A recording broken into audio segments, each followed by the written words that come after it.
झारखंड में हेमंत सोरेन को बड़ा झटका लगा है। इस पर बातचीत करने के लिए हमारे साथ मौजूद हैं भारतीय जनता पार्टी के वरिष्ठ नेता और सांसद निशिकांत दुबे जी। चुनाव आयोग की तरफ से सिफारिश कर दी गई है सदस्यता रद्द करने को।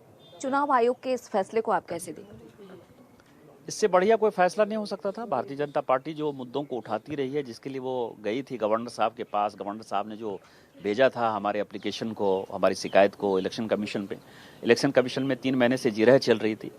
आज यदि ये फैसला आया है तो सुकून है और लगता है कि यदि हमने भ्रष्टाचार के खिलाफ भारतीय जनता पार्टी ने आवाज़ उठाई तो उसकी ये परिणति थी। हेमंत सोरेन लगातार ये आरोप लगाते रहे हैं कि भारतीय जनता पार्टी झारखंड मुक्ति मोर्चा की सरकार को लगातार अस्थिर कर रही है, ऑपरेशन लोटस को अंजाम देने की कोशिश कर रही है। हमको ऑपरेशन लोटस की आवश्यकता नहीं है। आज सारे दल पार्टी जो है भारतीय जनता पार्टी में मिलने को तैयार है। आज हम चूज कर रहे हैं कि किसको पार्टी में लेना है, किसको नहीं पार्टी में लेना है, उनको जानकारी नहीं है।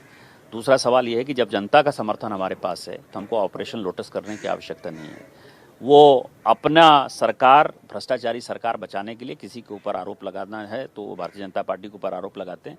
भारतीय जनता पार्टी इन आरोपों की परवाह नहीं करती। हम जनता के बीच में जाने को तैयार हैं। यदि उनमें हिम्मत है तो मिड टर्म इलेक्शन जो है वो असेंबली डिसॉल्व करें और चुनाव में चलें। ऐसा कहा जा रहा है कि हो सकता है कि हेमंत सोरेन मुख्यमंत्री अपनी पत्नी को बना दे, परिवार का कोई सदस्य होगा, लेकिन भारतीय जनता पार्टी का इस पूरे मामले पर रुख क्या है?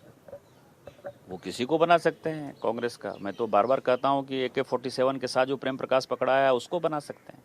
पाकिस्तान से लाके जो है दाऊद इब्राहिम को बना सकते हैं। जिसकी इच्छा, वो जब करप्ट सरकार ही चलानी है तो जिसकी मर्जी, जो मर्जी वो सरकार चला लें, उनकी अपनी मर्जी है।